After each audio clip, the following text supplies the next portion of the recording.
Welcome to the Library of Alexandra, where we explore strange books and powerful ideas without pretending that reading them is always easy.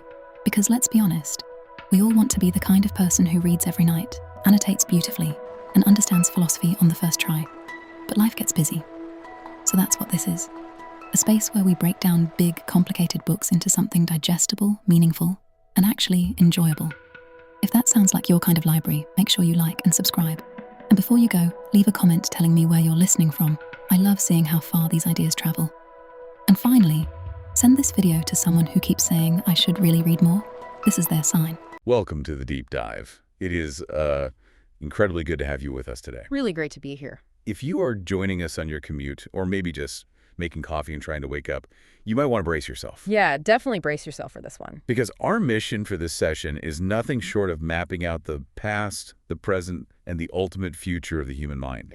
It's a massive undertaking. We are exploring a text that is as ambitious as it is provocative.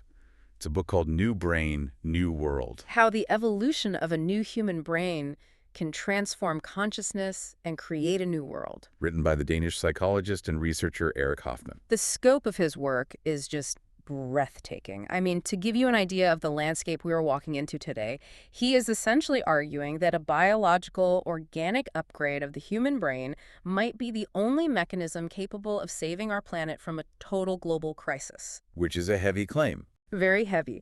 And we aren't just looking at one narrow field of study today.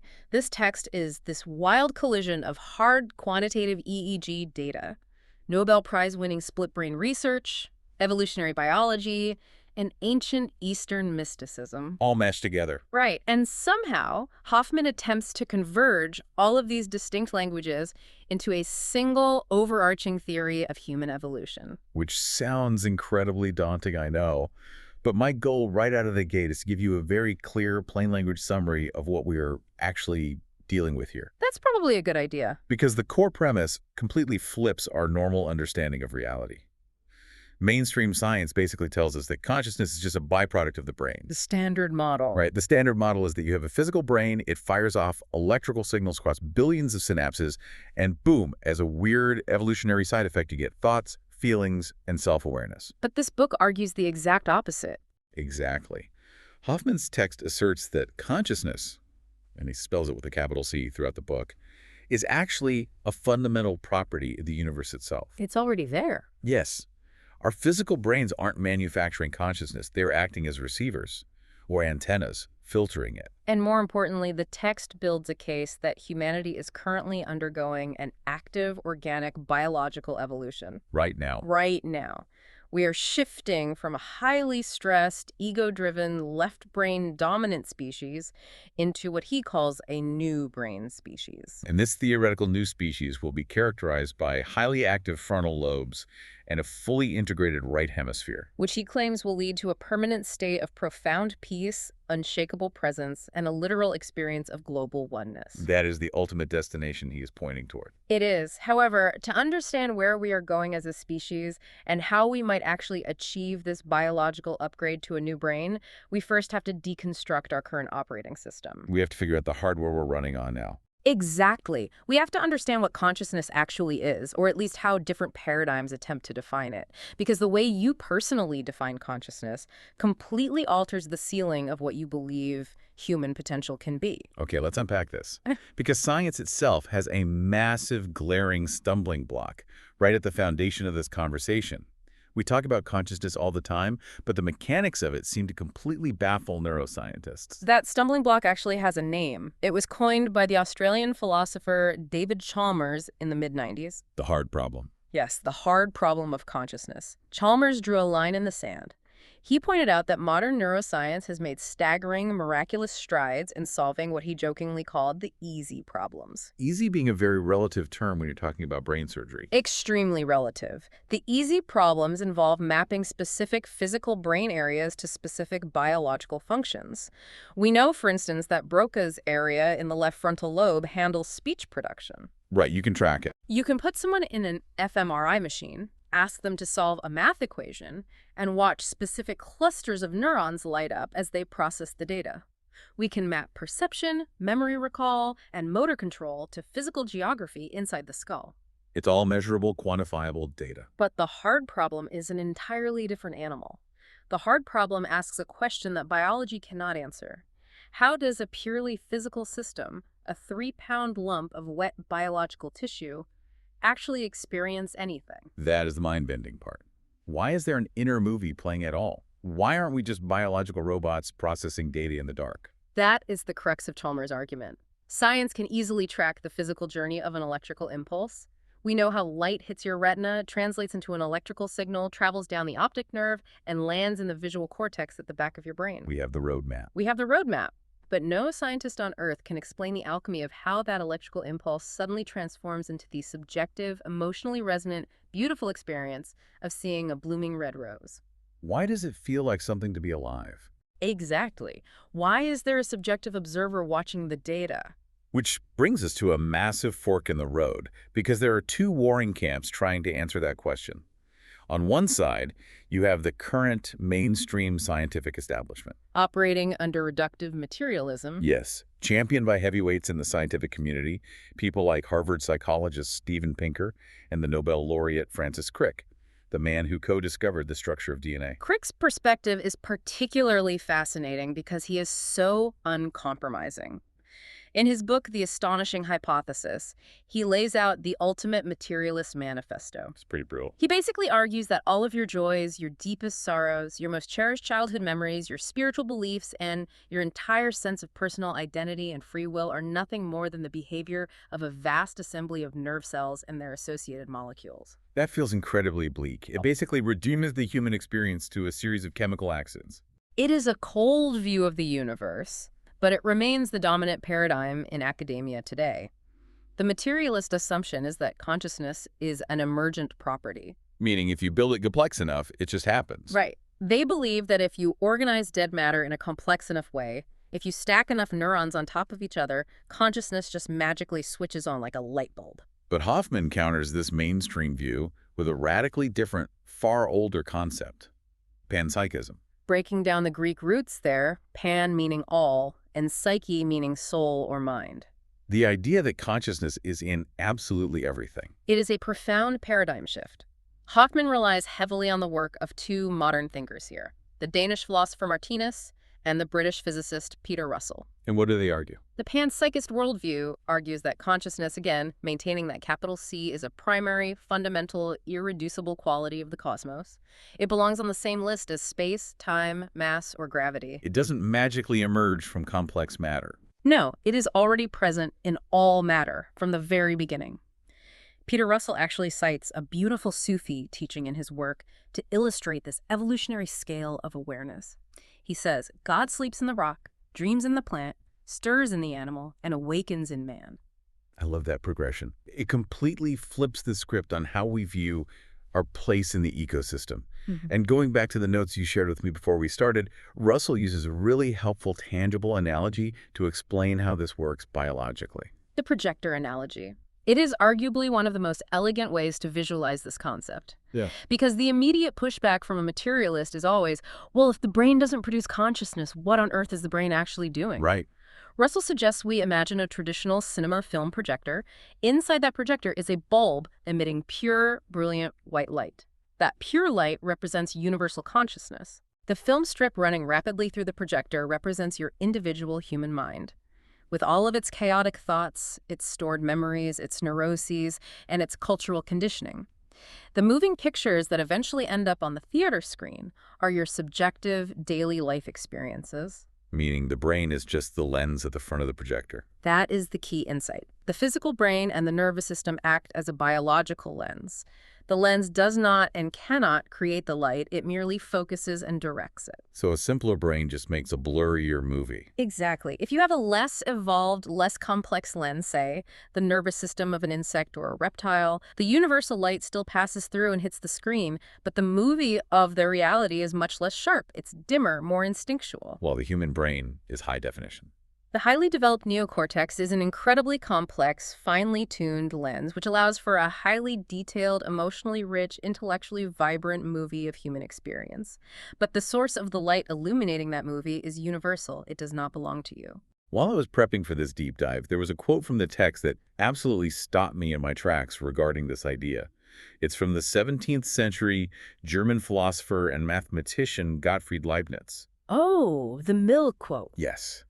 Thinking about trying to find consciousness inside the physical brain, he wrote, "If you could blow the brain up to the size of a mill and walk about inside, you would not find consciousness." Leibniz was incredibly ahead of his time with that thought experiment.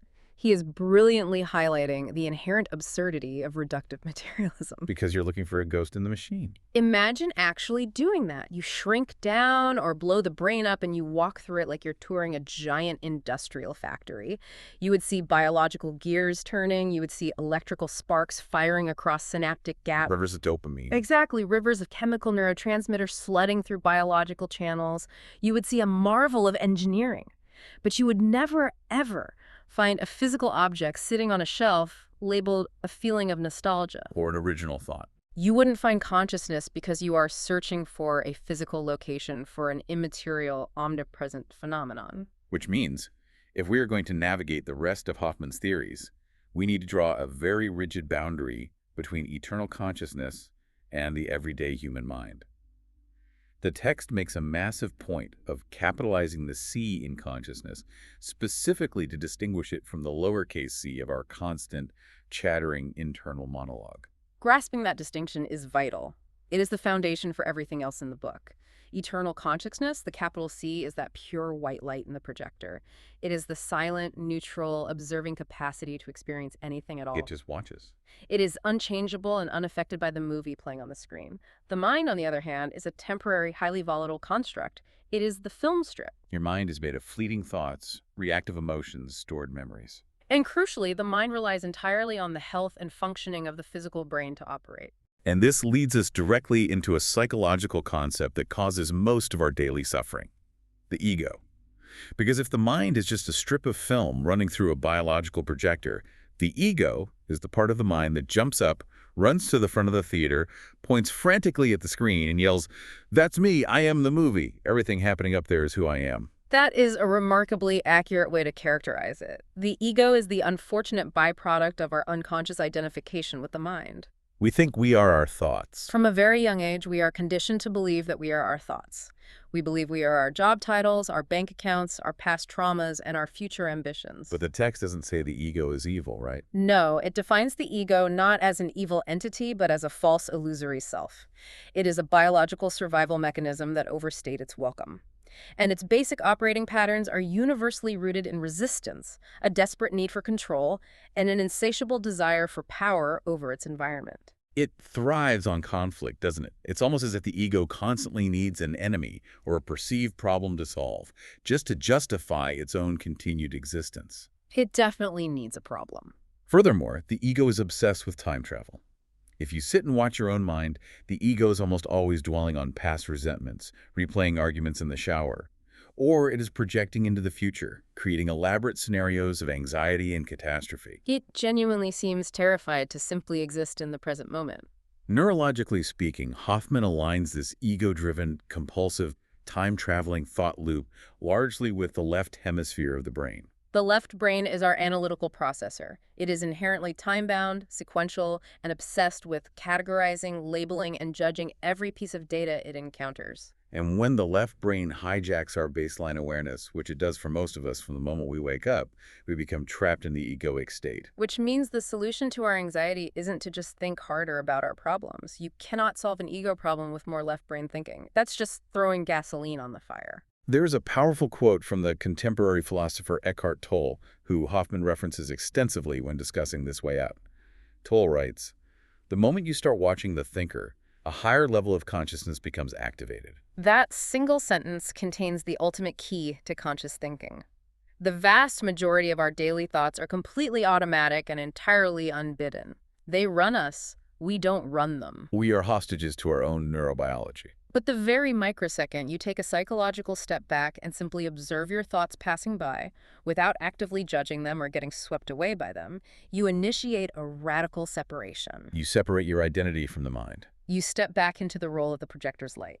You step back into eternal consciousness. You become what the Indian mystic Osho famously called the silent watcher on the hill. You suddenly realize a profound truth.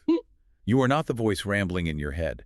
You are the vast, silent awareness that is listening to the voice. It's a paradigm-shattering shift in identity, but to understand how we got so hopelessly trapped in this left brain ego to begin with, and more importantly, how our biology might actually evolve us out of it, we need to look at how the physical hardware was constructed. Because our brains didn't just pop into existence overnight as these perfect, unified spheres.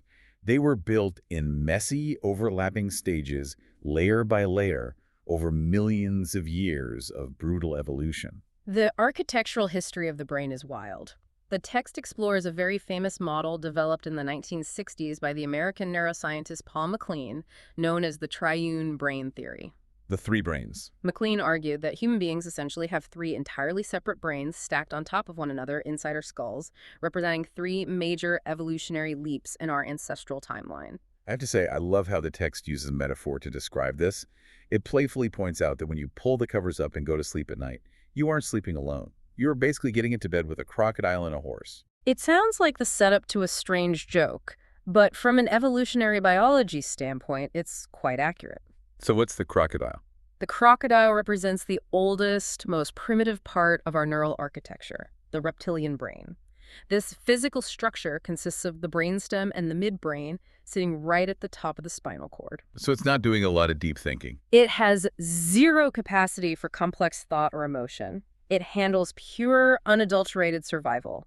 It regulates your heart rate, your breathing, your territorial instincts, and your most basic, deeply ingrained fight-or-flight responses. And electrically, it's very slow. Right. In terms of electrical activity, the reptilian brain operates on very slow, deep delta waves. So that's the crocodile keeping us breathing. What about the horse? The horse represents the mammalian brain, which evolved tens of millions of years later. This is the limbic system, physically wrapped like a glove right over the top of the reptilian brain. This is where we get the amygdala, right?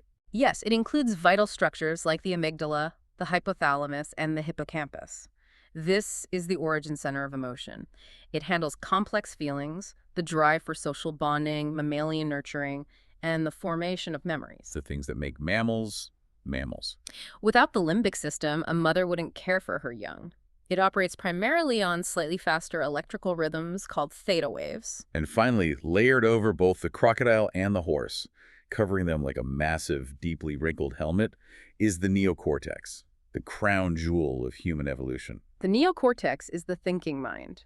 It is massive, containing billions of densely packed neurons.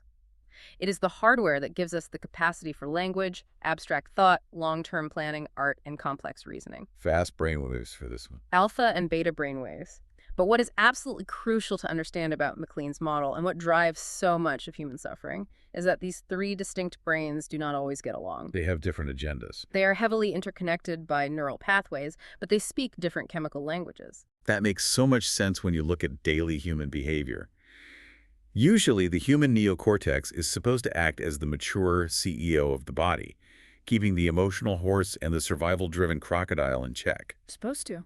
Right. But if you get angry enough or terrified enough, the limbic system, the emotional horse, can completely override the CEO. It can hijack the neocortex. Think about road rage. Perfect example. Someone cuts you off in traffic. Your neocortex knows that honking and screaming solves nothing, but the crocodile and the horse feel territorially threatened, and suddenly you're acting like a wild animal behind the wheel. The lower brain literally takes control of the physical vessel. That vertical hierarchy of power is a fascinating struggle, but that is just the vertical organization of the brain. We also have a horizontal division, which Hoffmann argues is equally, if not more, important to understanding our evolutionary future. We have a double brain. The two hemispheres, the left brain and the right brain. Now, we have to be careful here because most of us have heard the watered-down pop psychology versions of this. Definitely. You hear people say things like, oh, I'm an accountant, so I'm very left brain, and my sister is a painter, so she's so right brain. But the actual neurology we are talking about goes much deeper than career aptitude. The pop psychology version is a massive oversimplification of a profound biological divide. The two hemispheres process reality in fundamentally incompatible ways. So what is the left hemisphere actually doing? The left hemisphere is generally logical, analytical, verbal, and highly sequential. Its primary tool for understanding the universe is to break things down into smaller, manageable parts. It It dissects. puts things in boxes. Furthermore, it operates strictly in chronological time. It categorizes experiences into past, present, and future. And, crucially, as we touched on earlier, it is the biological seat of the ego. It perceives itself as an isolated fragment separate from the rest of the world. And the right hemisphere acts as its exact polar opposite. It is holistic. It does not use words or language. It communicates entirely through vivid images, spatial intuition, and visceral bodily feelings. It doesn't understand the concept of a past or a future. Its processing power is locked entirely in the immediate present moment. It doesn't break things apart to understand them. It looks at the vast, big picture and instinctively sees how everything connects. And it is deeply, intimately connected to the sensory input of the physical body. To genuinely prove how radically different and almost alien these two hemispheres are to each other, the book dives deep into the Nobel Prize-winning split brain research conducted by the neurobiologist Roger Sperry in the 1960s. This is wild stuff. Sperry was working with patients who suffered from severe, life-threatening epilepsy. The electrical storms in their brains would start in one hemisphere and cascade across to the other, causing massive seizures. To save their lives, surgeons would literally cut the corpus callosum. And for anyone who hasn't looked at an anatomy chart recently, the corpus callosum is that massive, dense bridge of nerve fibers that sits between the left and right hemispheres. It essentially acts as a high-speed broadband cable, allowing them to talk to each other. A cable made of over 200 million individual nerve fibers. When Sperry's surgeons severed this bridge, they stopped the seizures. But they also essentially created two entirely separate, isolated minds living inside a single human skull. And the behavioral results were absolutely staggering. Because the left hemisphere's motor cortex controls the right side of the physical body, and the right hemisphere controls the left side, without that bridge to coordinate them, the two hands would sometimes literally fight each other in real time. This is a documented medical condition called alien hand syndrome, and it is terrifying when you think about the implications for free will. Very terrifying. The text provides this incredibly vivid example of a split-brain patient going grocery shopping. The patient is standing in the aisle, putting a specific item into the cart with their right hand, because the left, logical, language-driven brain is strictly following the written shopping list. Right. But their left hand, which is controlled by the intuitive, desire-driven right brain, reaches into the cart, takes the item out, and puts it back on the shelf. There are even more extreme examples recorded in the clinical literature. A patient attempting to light a cigarette with their right hand, only to have their left hand violently snatch the cigarette away and crush it. Wow. The left hemisphere clearly wanted the nicotine, but the right hemisphere, perhaps sensing the bodily harm, definitively wanted to quit. Sperry's research definitively proved that the right hemisphere possesses its own unique will, its own complex desires, and its own fully conscious awareness, existing entirely separate from the language-driven left brain. Which introduces a massive philosophical hurdle regarding language itself. Because the left brain possesses the biological hardware for speech, it usually dominates our internal narrative. It's the loudest voice in the room. It talks over everything else. But the text uses a brilliant computer analogy here to put language in its proper place. It suggests that language in the left brain is really just an operating system, and the words we use are nothing more than file names. That framing completely changes how we interact with our own thoughts. A word is never the experience itself. The word water will not quench your thirst. Right. If you say the word sadness, that verbal label is merely a file name. It is a shortcut used to access the actual visceral, heavy feeling of sadness, which is stored entirely in the right hemisphere and the deeper emotional architecture of the limbic system. So the left brain acts as an arrogant librarian, managing the file names. But the right brain actually holds all the raw data, the rich, multidimensional imagery, the complex bodily sensations, the pure, unfiltered feelings. And to really drive home what it feels like to live entirely immersed in that raw right brain data, stripped of all left brain labels, the author includes an incredible firsthand account. Jill Bull Taylor. Yes, Dr. Jill Bull Taylor is a Harvard-trained neuroanatomist. She spent her life studying the brain, and then at the age of 37, she suffered a massive hemorrhage in her own left hemisphere. She literally observed her own left brain power down. A scientist watching her own brain shut off. And here's how she described the experience of being left solely with her right brain's consciousness. She said, "My right hemisphere is all about right here, right now. It bounces around with unbridled enthusiasm and does not have a care in the world. To my right mind character, there is no judgment of good or bad or right or wrong, so everything exists on a continuum of relativity. It takes things as they are and acknowledges what is in the present. If we connect Dr. Taylor's experience to the bigger picture Hoffmann is painting, her hemorrhage acts as tragic but profound biological proof that the right hemisphere houses what neurophysiologist Ron Joseph calls an ancient awareness. An ancient awareness. It is a baseline state of being that is inherently peaceful, non-judgmental, profoundly joyful, and deeply tethered to the eternal present moment. But look around us. Modern Western society is almost entirely desperately trapped in the left hemisphere. From the moment we start school, we are trained to prize logic, language, rigid schedules, and aggressive analytical problem-solving above all else. We have basically built a society of left brain addicts. We reward left brain dominance with money and status. The cultural conditioning is absolute. And as a direct result, Hoffmann argues, we have become dangerously disconnected from our right brain. We are fundamentally disconnected from our own feelings, alienated from the signals of our physical bodies, and completely unable to sit still in the present moment without checking a screen. We are living in a state of constant, low-level psychological civil war where the dominant left brain acts as a tyrant, constantly repressing, judging, and silencing the intuitive right brain. So if the left brain is this tyrannical CEO repressing everything underneath it, how do we bypass it? If we want to heal, how do we access that deep ancient awareness hiding in the right hemisphere and the emotional limbic system? What happens when we deliberately try to turn the left brain off? That inquiry is what led Hoffmann to conduct his own original EEG research. He was deeply curious about the neurological mechanics of altered states. He wanted to see what literally happens to the brain's electrical rhythms when we deliberately induce altered states of consciousness in an attempt to access repressed trauma and buried feelings. And he looked at two very different methods, right? To get a broad sample size, he looked at two radically different methods of accessing the deep unconscious. The first was in a very sterile clinical setting in Los Angeles. Primal therapy. Which is pretty intense. It is an intense, sometimes agonizing feeling release therapy developed by Dr. Arthur Yanov. It is designed to help patients bypass their logical defenses to access, feel, and safely express deep repressed childhood traumas. And the second setting was considerably less sterile. He literally packed up his highly sensitive EEG equipment and traveled deep into the jungles of Brazil.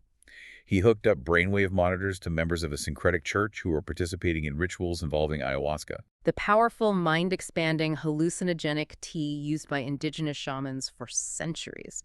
The contrast in environments couldn't be starker. One is a grueling clinical psychological therapy on a couch in California, and the other is a shamanic plant medicine ritual in the Amazon rainforest. But what is truly weird and mysterious about his findings is that despite the vastly different methods of induction, the computer brain mapping showed the exact same, unmistakable neurological signature. The exact same. What did the raw data actually reveal? What does a brain look like when it dives into those depths? The EEG scans showed a total catastrophic shift in brain dominance. In both the ayahuasca users deep in their visions and the primal therapy patients who were actively screaming and reliving childhood trauma, the analytical left brain essentially powered down. The CEO left the building. The left hemisphere stopped suppressing. And simultaneously, the holistic right hemisphere, along with the deep emotional limbic system, lit up like a Christmas tree. The monitors registered massive surges of very slow, incredibly high amplitude theta and delta waves. The crocodile and the horse finally woke up and took over the system. That is the biological reality of the experience. The conscious, analytical, verbal filter was temporarily removed, opening the floodgates and allowing massive amounts of deep, unconscious, repressed emotional material to flood up into conscious awareness. Based on this data, Hoffmann concludes that almost all heavily altered states of consciousness, whether they are induced by deep hypnotic trance, potent psychedelics, holotropic breathwork, or intense emotional release therapies, all share this core operating mechanism. They heavily inhibit the left hemisphere while massively activating the right hemisphere and the older subcortical regions. Which is fascinating because that data mirrors exactly what happens to us every single night when we go to sleep.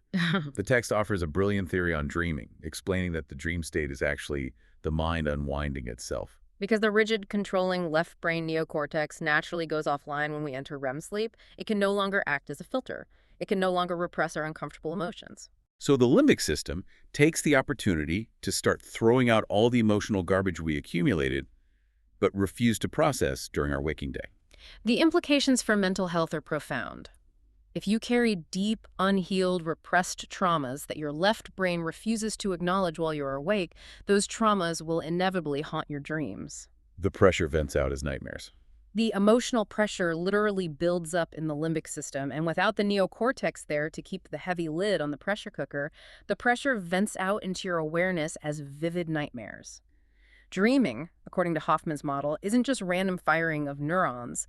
It is essentially a nightly, natural, biological form of primal therapy. It is the brain desperately attempting to clean house and restore psychological equilibrium. Okay, but we need to pause here and apply some serious critical thinking. Yeah. In modern wellness culture, a lot of people are using things like ayahuasca, psilocybin, or deep-trance meditation states, and they are branding those experiences as spiritual enlightenment. Which is a huge leap. Are drug-induced hallucinatory trips or intense emotional releases the same biological thing as the spiritual awakenings described by Zen masters or yogis? It is a vital question, and Hoffmann draws a very firm, scientifically grounded line in the sand here. The answer is no. They're absolutely not the same thing. In fact, if you look at the raw neurological data, altered states and awakened states are practically biological opposites. Wait, opposites? How can a profound mystical plant trip be the opposite of enlightenment? It comes down to where the energy is focused in the brain. Altered states like those induced by ayahuasca, heavy trauma release, or deep hypnotic trances activate the lower brain structures and the right hemisphere. They push the brain's overall electrical rhythm downward into those slow, dreamlike theta and delta waves. And crucially, during these altered states, the frontal lobes, the most highly evolved, advanced part of the human neocortex, the ultimate CEO of the brain, go almost entirely dark. They become passive.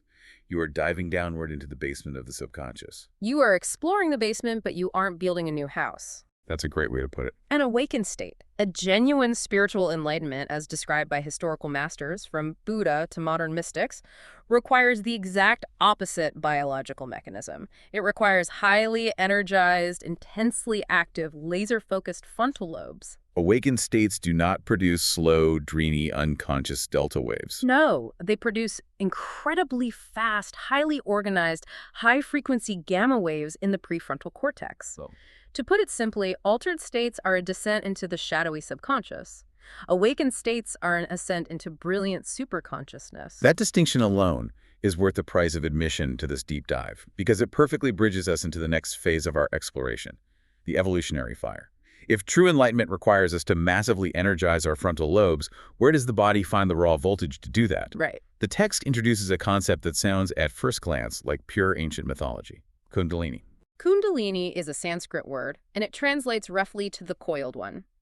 In ancient Hindu and yogic traditions, which date back thousands of years, Kundalini is described as a dormant, immensely powerful bioelectric energy. They visualize it as a sleeping serpent, coiled 3.5 times at the very base of the human spine. The tradition dictates that when this specific energy is awakened, whether through decades of intense yoga, specific breathing techniques, deep meditation, or sometimes completely spontaneously without any warning, it uncoils and shoots straight up the central channel of the spinal column, flooding the brain with unparalleled energy.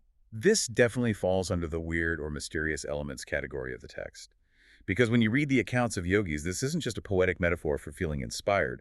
They describe it as a literal, terrifying, physical sensation of heat and electricity. But importantly, this energy doesn't supposedly flow through our normal cardiovascular veins or our central nervous system.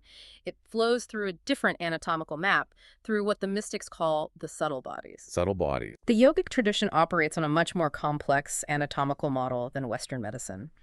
They claim that human beings are not merely made of dense physical matter. We have bodies within bodies, layered like Russian nesting dolls.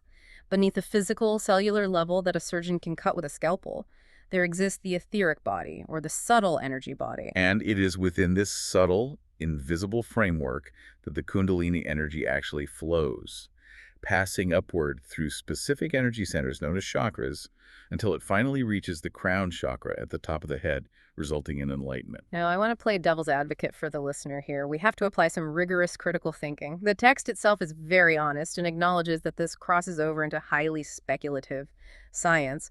And if I go to a hospital right now, you cannot put me in an MRI machine and take a high-resolution picture of my etheric body or point to a chakra. Hoffmann readily admits that this Kundalini energy cannot currently be measured directly by any physical instruments we possess. He is very transparent about the limitations of current technology.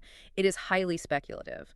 However, Hoffmann isn't willing to dismiss thousands of years of consistent, cross-cultural, phenomenological reporting just because we lack the correct voltmeter to measure it in 2026. Instead, he looks to modern rebel scientists who are actively trying to build theoretical, physical models to map this profound mystical experience onto human biology. And perhaps the most fascinating, mind-bending theory he includes comes from a brilliant maverick physicist named Itzhak Bentov.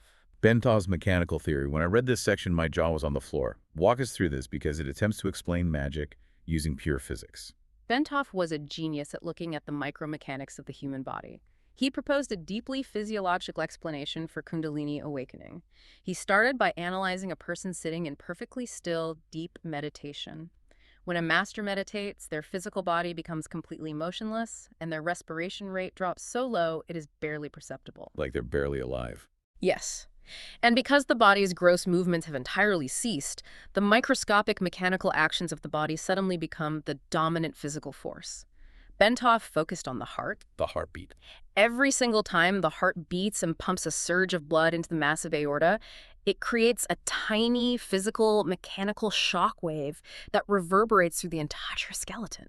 Normally, we never feel this because we are walking, talking, and stressing out. But in total meditative stillness, this rhythmic pulse takes over. Bentov mathematically calculated these micro-motions of the human body to oscillate at a specific frequency, exactly 7 hertz. A physical vibration of 7 cycles per second vibrating through the bone. Precisely. Now imagine this 7 hertz mechanical vibration traveling up the spinal column and into the skull. Inside the center of the brain, we have fluid-filled cavities called ventricles. Bentov theorized that this continuous rhythmic 7 hertz vibration travels into the brain fluid and eventually creates standing waves like acoustic resonance inside these ventricles. These standing waves essentially act as a constant, gentle, mechanical stimulus, physically rubbing against the sensory cortex and the adjacent limbic system. So profound stillness literally turns your heartbeat into an internal acoustic massage for your brain. That is the exact mechanism he proposed. And over a long enough period of time, this constant rhythmic mechanical friction creates an electrical feedback loop in the brain's circuitry that eventually hits the amygdala, the brain's deep pleasure and emotion center. In neurology, there is a concept called kindling. It refers to repetitive, low-level stimulation that builds and builds and builds until it finally crosses a threshold and triggers a massive cascading release of electrical energy. Bentov firmly believed that this physiological mechanical kindling effect is the exact biological mechanism that yogis are experiencing as the explosive Kundalini awakening. It is such a brilliant, elegant attempt to map ancient mysticism directly onto modern fluid dynamics and neurology. But whether it's mechanical kindling or etheric energy, the result is incredibly powerful and highly volatile. The text makes some heavy connections to psychology and history here, particularly regarding what happens when this massive energy release misfires or happens to someone who isn't prepared for it. The dangers are very real. Hoffmann draws heavily on the famous autobiography of Gopi Krishna, an Indian yogi who experienced a massive spontaneous Kundalini awakening that he was completely unprepared for physically or psychologically. It almost destroyed him. Through his harrowing experience, Krishna formulated the theory that Kundalini is actually a profound biological reversal of our reproductive energy.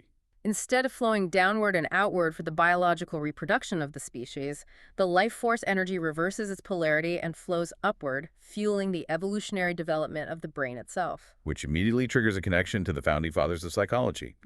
Both Sigmund Freud and Carl Jung talked extensively about this mechanism. They called it sublimating the libido. Right. The process of taking raw, primal sexual energy and rather than acting on it physically, redirecting it upward into artistic genius, intellectual breakthroughs, or intense spiritual devotion. The historical parallels between Eastern mysticism and Western psychoanalysis are striking here. But Gopi Krishna warned that because this energy is so raw and potent, if the nervous system isn't purified and prepared to handle the sheer voltage, it can cause severe, terrifying psychological distress. It can literally mimic madness. The ego starts breaking down before the right hemisphere is ready to integrate, and the person experiences terrifying visions, massive mood swings, and bodily tremors. And this leads to a terrible, silent tragedy occurring in the West right now: systemic misdiagnosis. Think about it. Imagine a person in modern America having a spontaneous spiritual awakening. Yeah. They are experiencing intense internal electrical energies. They are hearing internal sounds. Their ego is dissolving. They feel overwhelming cosmic emotions. They try to explain this to someone, and they end up in a Western psychiatric ward. It happens more often than the medical community would like to admit. A standard Western psychiatrist who has absolutely no cultural or educational framework for understanding Kundalini or spiritual emergence looks at these symptoms, opens the DSM-5, diagnoses the person as suffering from acute schizophrenia or a psychotic break, and treats them with heavy, brain-numbing antipsychotic medications. They effectively drug an organic evolutionary process into submission, preventing the butterfly from ever leaving the chrysalis. It is a heartbreaking lack of understanding. But let's look at the ideal scenario. What happens when the process actually goes right? When the nervous system is prepared and the Kundalini energy safely reaches the top of the brain, illuminating the frontal lobes, what is the end result? The key insight we arrive at here is the ultimate state of samadhi. Samadhi, and specifically the highest tier known in the yoga tradition as Nirvikalpa Samadhi, is described as the ultimate pinnacle state of human superconsciousness. It is the gold standard of the awakened state. The text uses a fascinating phrase to describe it. It calls samadhi creation in reverse. Can you expand on what that actually means for the person experiencing it? To understand creation in reverse, look at your normal daily life. Right now, your consciousness is focused entirely outward. You act as the subject, sitting behind your eyes, looking at objects out in the physical world. There is a rigid wall of separation between you and the universe. In the state of samadhi, when the Kundalini energy fully energizes the brain's highest centers, the ego, the illusion of the separate self, completely vanishes. The boundary between the observing subject and the observed object dissolves entirely. You do not merely experience the world, you merge with it. You become the experience. Consciousness turns entirely in on itself. The yogic texts say you experience the void, the ultimate nothingness, which paradoxically contains the energetic potential for everything. It is described as a direct, unmediated, unfiltered experience of God or universal consciousness itself. And as we move into the core thesis of the book, we start to see the actual biological blueprint for how samadhi might physically operate inside the human skull. This is where the book introduces its biggest, most ambitious idea: the global shift from the old brain to the new brain. This is where Hoffmann's psychological theories meet hard neurobiology. The old brain is our current default evolutionary state. It is heavily dominated by the analytical, fearful left hemisphere, and it relies heavily on the constant functioning of the parietal lobes, the sections in the upper rear part of the brain. But the new brain, which Hoffmann believes is the next inevitable stage of human evolution, will operate entirely differently. It will be dominated by those highly active, fully energized frontal lobes working in perfect, synchronized harmony with a fully integrated, unrepressed right hemisphere. And what makes it so exciting is that this isn't just philosophical conjecture anymore. We actually have modern brain scans showing this exact neurological shift happening in real time. We mentioned Dr. Andrew Newberg earlier. He is a pioneer in neurotheology. He took advanced SPECT brain scans of highly experienced advanced Tibetan monks while they were deep in peak meditative states. And the biological mechanics of what his scans revealed are mind-blowing. Newberg's research provides the empirical hardware data for the mystic's software experience. He found that as these monks entered deep, transcendent meditative states, blood flow and electrical neural activity suddenly, drastically dropped in a very specific area of the parietal lobe. He designated this region the Orientation Association Area, or the OAA. The OAA. For the listener trying to map their own brain right now, what is the normal daily job of the OAA? The OAA is essentially your brain's spatial architect. Its primary job is to constantly draw and map your physical boundaries in three-dimensional space and to track the linear passage of time. It tells you exactly where your physical body ends and where the chair you are sitting on begins. He constantly updates the biological dividing line between you and not you. So when a monk meditates deeply and the OAA is suddenly deprived of blood flow and powers down, The results are profound.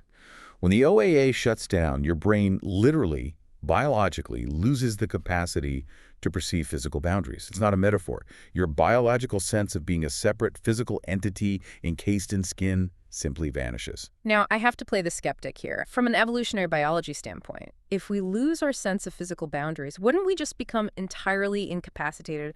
How is this an evolutionary advantage? Wouldn't a tiger just eat us while we're sitting there feeling blissed out and boundaryless? That is the brilliant paradox. Because the parietal lobe isn't the only thing changing. At the exact same moment the OAA in the back of the brain shuts down, another crucial area in the front lights up intensely, The prefrontal cortex. which Newberg calls the attention association area, or AAA.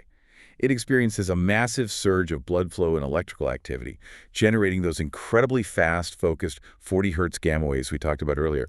So you have a dramatic decrease in the boundary-making, fear-generating parietal lobe, paired with a massive laser-like increase in the highly focused, attentive frontal lobe. You aren't asleep or incapacitated. You are hyper-aware. And the deeper meaning here is trying to imagine what this neurological shift actually feels like to the human being experiencing it. When your boundary mapper turns off, meaning you have no physical limits, but your pure attention is dialed up to absolute maximum, you experience what Newberg coined absolute unitary being. You feel an undeniable, visceral, hyper-real oneness with absolutely everything in the universe. Because your brain is literally no longer generating the biological illusion of separation. And crucially, it also destroys the biological illusion of time. This brings us to a fascinating concept in neuroscience called the 40 hertz binding problem. We established that the highly energized prefrontal cortex runs at roughly 40 cycles per second, producing gamma waves during these awakened states. Which honestly sounds like we are talking about the processor speed of a MacBook. It's actually a very apt analogy. Ancient Buddhist philosophy has argued for millennia that our experience of reality is not a smooth, continuous flow, but rather a series of discrete, incredibly fast snapshots. Modern neuroscience has finally caught up to this idea and calls it the binding problem.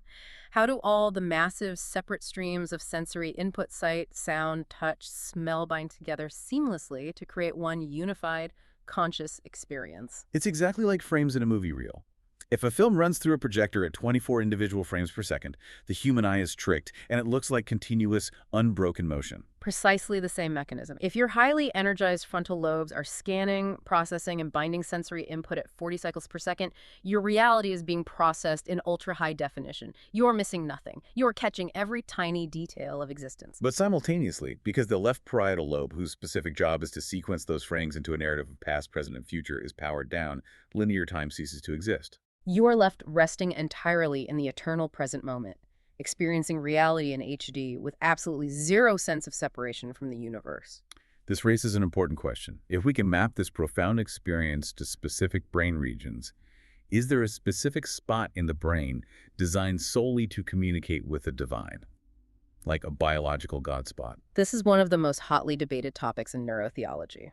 The text extensively discusses the controversial work of Michael Persinger, a neuroscientist who invented a device that the media famously dubbed the God helmet.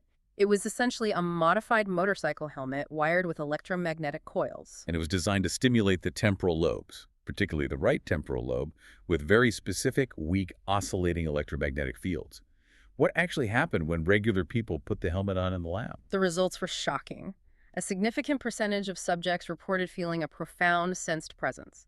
They felt, unequivocally, that someone, or some vast intelligence, was in the dark room with them. Many subjects wept. Some reported overwhelming feelings of cosmic bliss, deep comfort, or intense spiritual ecstasy.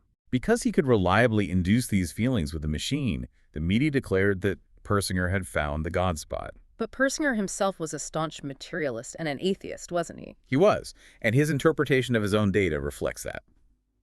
Persinger concluded that since he could artificially induce profound religious and mystical feelings with a simple magnet, it proved that God is nothing more than a neurological artifact, a glitch in the hardware.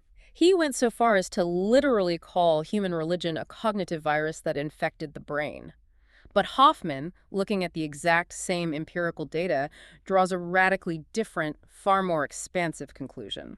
How does Hoffmann reinterpret the God helmet data to support the idea of a universal consciousness? Hoffmann argues that Persinger is confusing the receiver for the broadcast. The God helmet is artificially stimulating and amplifying the right hemisphere. The right hemisphere, as we've established, is holistic, boundless, and naturally wired to perceive our interconnectedness with the vast web of the universe. When the helmet stimulates the right brain, the dominant hyperlogical left brain suddenly notices this massive surge of holistic, boundaryless awareness crossing over the corpus callosum.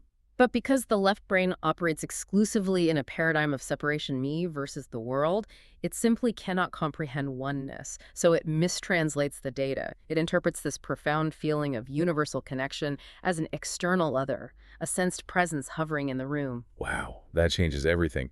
So Hoffmann is arguing that the right hemisphere is literally mapping a higher, fully unified reality that already exists, and the left brain just misinterprets it because it's so used to being isolated and alone inside the skull. Exactly. The biological hardware isn't creating an illusion of God through a glitch. The hardware is finally being tuned to the correct frequency to perceive a unified reality that is actually tangibly there. The left brain just doesn't have the vocabulary to explain it. Which brings us to a critical turning point in our deep dive. Because this evolutionary shift toward right brain integration isn't just happening to isolated Tibetan monks in caves or subjects in neurology labs. Hoffmann posits that it is being forced upon the entire human race right now. We are entering the crisis of consciousness. And history shows us that evolution is rarely comfortable. It is being forced upon us through collective, systemic pain. When we look at modern society, the skyrocketing epidemics of chronic stress, clinical burnout, pervasive anxiety, and depression, it is easy to blame external factors. But the text makes a profound foundational connection here. Hoffmann argues that these aren't just medical problems, and they aren't just the result of working too many hours under late-stage capitalism. They represent the ultimate catastrophic bankruptcy of the ego. The rebound effect. We have pushed the left brain to its absolute breaking point. We have.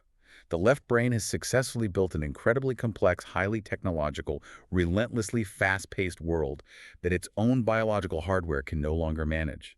It is buckling under the weight of its own creation. When a person suffers a severe burnout or a full nervous breakdown, it is very often the left hemisphere failing. It simply cannot process the data load anymore. And when the left brain collapses from exhaustion, the right brain defaults and surges forward to take over. This rapid shift in brain dominance is incredibly painful and disorienting. But Hoffmann views it not as a disease, but as a necessary global evolutionary wake-up call. We are literally being forced, through sheer psychological agony, to shift our brain dominance. And the scary part is that this inner conflict, this brutal war between the overworked, tyrannical left brain and the repressed, intuitive right brain, doesn't just stay neatly inside our own heads. We broadcast it. We project it out into the physical world. The microcosm always reflects the macrocosm. Humanity's violent, internal repression of the right brain is perfectly mirrored in our society's violent repression of everything the right brain symbolically represents. Deep feelings, intuition, the natural world, sexuality, and the feminine principle. Because we are fundamentally at war with our own inner nature, we project that internal conflict outward as literal, physical war between nations, unchecked corporate greed, and the systemic ecological destruction of our own planet. Which makes the stakes for this biological upgrade incredibly high. It's not just about feeling a little more peaceful on a Sunday morning. It's about species survival. I want to share two incredibly powerful quotes from the author's research that highlight both the required cure and the ultimate stakes. The first quote is from the mystic Osho, addressing the cure. Evolution is between awareness and unawareness, becoming more aware and less unaware. It's a beautiful, elegant distillation of a massive concept. The cure for our global crisis isn't going to be found in more advanced technology, more aggressive left-brain problem-solving, or better political systems. The cure is fundamentally biological and spiritual. It is simply waking up. It is the act of becoming the silent watcher, becoming fiercely aware of the mind's destructive patterns rather than being blindly identified with them. And the second quote is from Václav Havel, the playwright and former president of Czechoslovakia, outlining the very real stakes of our current trajectory. He said, "Without a global revolution in the sphere of human consciousness, the catastrophe toward which this world is headed will be unavoidable." Havel, who spent his life navigating brutal political systems, ultimately recognized that external political and economic solutions are completely insufficient if the underlying human consciousness generating those systems remains ego-driven, fearful, and isolated. This brings us to the ultimate big idea of the text. Humanity must evolve or die. And to understand how this necessary evolution might manifest on a global scale, Hoffmann heavily embraces the Gaia hypothesis. The Gaia hypothesis, the scientific and philosophical idea that the Earth itself, Gaia, is not just a dead rock floating in space, but a single, incredibly complex, living, conscious organism. Yes, and if we accept that the Earth is a living organism, then humanity essentially functions as its cellular structure. For the vast majority of human history, these individual human cells were isolated and disconnected from one another. But look at what the left brain, in all its technological brilliance, has inadvertently built over the last few decades. The internet, social media, global fiber optic telecommunications. Hoffmann asserts a staggering idea. The internet is not just a tool for commerce. It is literally acting as Gaia's new, rapidly developing central nervous system. That reframes our entire relationship with technology. It completely changes the paradigm. Think about the speed of information. 50 years ago, a horrific atrocity or an ecological disaster could happen on one side of the planet, and the rest of the world's population would know about it for weeks or months. The body of the Earth was numb to its own pain. Today, an injustice occurs. It is filmed on a smartphone, uploaded, and broadcast globally in milliseconds. The entire planet becomes conscious of the pain instantly. It operates exactly like your own central nervous system, alerting your brain the microsecond your finger touches a hot stove. So if the internet is the nervous system connecting the cells, the final necessary evolution of humanity is for the cells themselves to mature.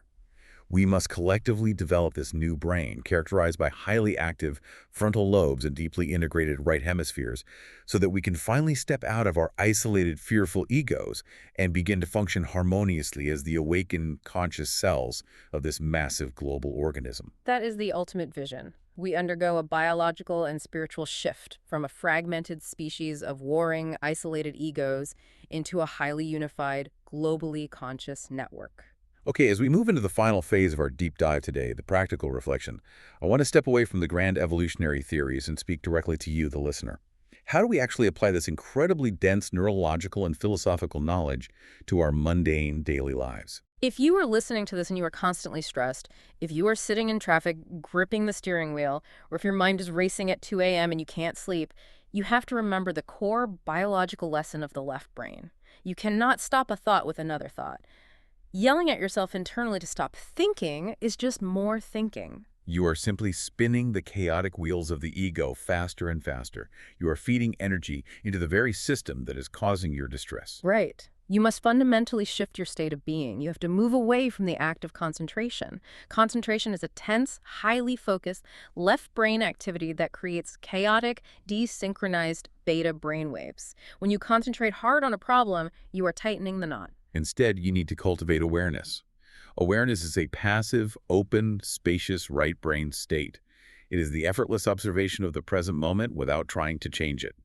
And as Hoffmann's massive trove of EEG data conclusively shows, this effortless awareness physically shifts the brain, creating highly synchronized, deeply calming alpha waves.